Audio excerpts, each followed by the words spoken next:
করছে? তৃণমূলের দালাল কি করছে এখানে?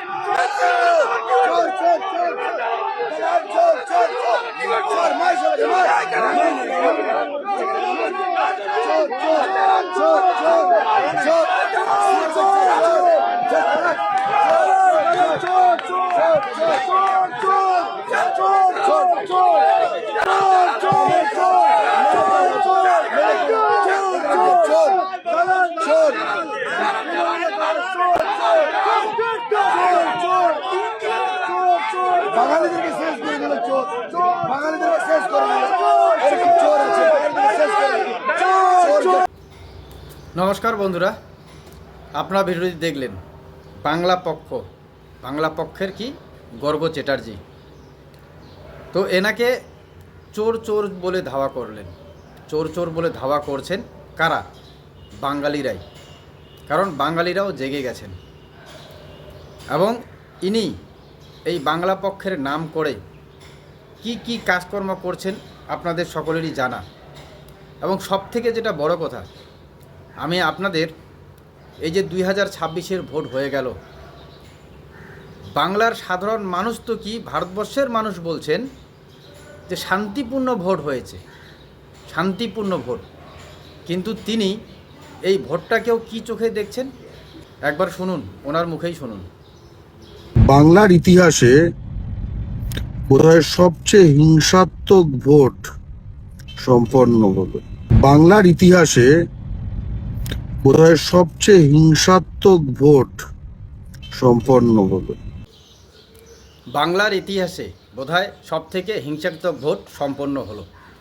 ভোট শেষে তিনি এই বক্তব্য দিয়েছেন।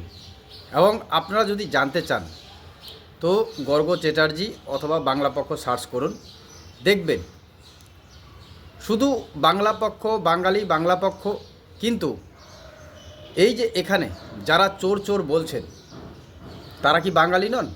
তারাও বাঙালি। কেন তাহলে ওনাকে চোর চোর বলছেন? কি কারণ? অথবা কেনই বা মনে হলো এই বাংলা পক্ষের কি নাম যেন, গর্গ চ্যাটার্জি, কেন মনে হলো যে হিংসাত্মক ভোট সম্পন্ন হলো? ইতিহাসে নাকি, বাংলার ইতিহাসে কেন মনে হলো? এনার ভিডিওতে দেখবেন সব সময় ওই বাংলা পক্ষ নিয়ে লড়াই এনার চলতেই থাকে। এবং বেশিরভাগ দেখবেন যারা বাইরের থেকে আমাদের রাজ্যে এসেছে তাদেরকে নানা রকম জবাবদিহি কি বলে বেড়াচ্ছেন ইনি। এবং সব থেকে যেটা, এই যে ইলেকশন চলাকালীন কেন্দ্রীয় বাহিনী সিআরপিএফ জওয়ানরা এসেছেন, এদেরকে নিয়ে বেশি কটাক্ষ করেছেন ইনি। অথচ আজকের ঘটনা, এই যে ঘটনাটা যেটা ঘটে গেল, আজকে তো ঘটেনি, এটা গতকালের ঘটনা। তো আজকে বাঙালিরাই কিন্তু, উনি যদিও বাংলা পক্ষ, জানি না ওনার বাংলা পক্ষে কতজন আছেন, কিন্তু যারা বলছেন তারাও কিন্তু বাঙালি।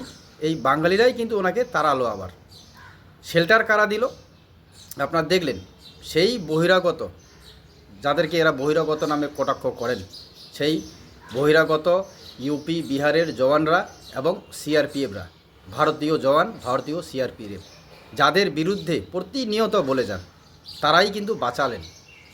কি বলবেন এখন ইনি, জানি না কি বলবেন।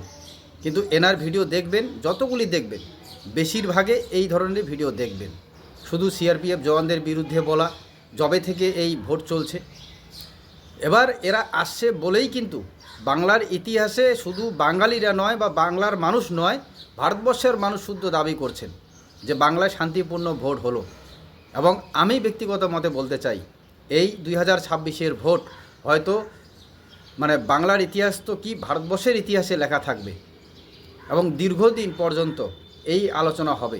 যবেই দেখবেন এই বিধানসভা ভোট হবে, তবেই এই 2026-এর ভোটের আলোচনা হবে। কেন? কারণ একজনও ভোট পরবর্তী হিংসা বলুন বা ভোটের হিংসায় বলুন, একজনও মারা যাননি, একজনও হতাহত হননি। কিন্তু দেখবেন একজন বয়স্ক বৃদ্ধ যেখানে মারা গেছেন, সেখানেও কিন্তু এই জওয়ানদের বিরুদ্ধে ক্ষোভ উগড়ে দিয়েছেন। কি জওয়ান নাকি ধাক্কা মেরেছে, সিআরপিএফ জওয়ান। অথচ সিসিটিভি ফুটেজ সেটা কিন্তু সত্য, এরা যে মিথ্যা বলছে এটা প্রমাণিত হয়ে গেল। কি বলবেন?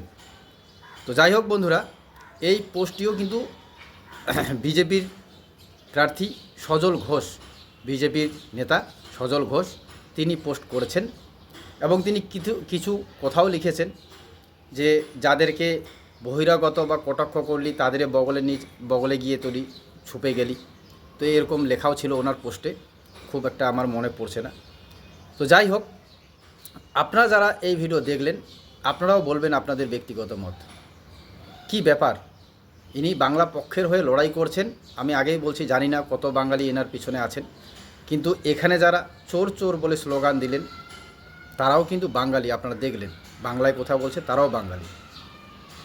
এবং যেভাবে ইনি এই বাইরে থেকে আসা আমাদের রাজ্যে যারা কাজকর্ম করে খাচ্ছেন, দেখবেন ওনার বিরুদ্ধেও কিন্তু অনেক সরব হয়ে যান। তো আমাদের যে সরকার, যারা আমাদের রাজ্য থেকে বাইরে যাচ্ছেন তারা নাকি বাংলা বলাতে আক্রান্ত হচ্ছেন। যদি আক্রান্ত হয়ে থাকেন, এবার এই আক্রান্ত হচ্ছে বলে পরিযায়ী শ্রমিকদের আমাদের রাজ্যে এনে মমতা ব্যানার্জি কোটি কোটি টাকা দিলেন, মাসে 5,000 করে, কোটি কোটি টাকা হিসাব করে দেখবেন। কিন্তু এই পরিযায়ী শ্রমিকরা বাইরে কি যাচ্ছেন না? যখন আসছেন ভোট দেওয়ার জন্য তখন আমরা দেখলাম যে গিজ গিজ করছে এত পরিযায়ী শ্রমিক। তাহলে বাংলা বলাতে তাদের যদি মারধরে করা হতো, তাহলে এত বিপুল পরিমাণে পরিযায়ী শ্রমিক তারা এখনও বাইরে কাজ করতে যাচ্ছেন, কি করে সম্ভব এটা? তো এটাই আপনারা বলবেন। আপনারাও ভিডিও দেখলেন, কমেন্টে অবশ্যই জানাবেন। সজাগ থাকবেন। ধন্যবাদ।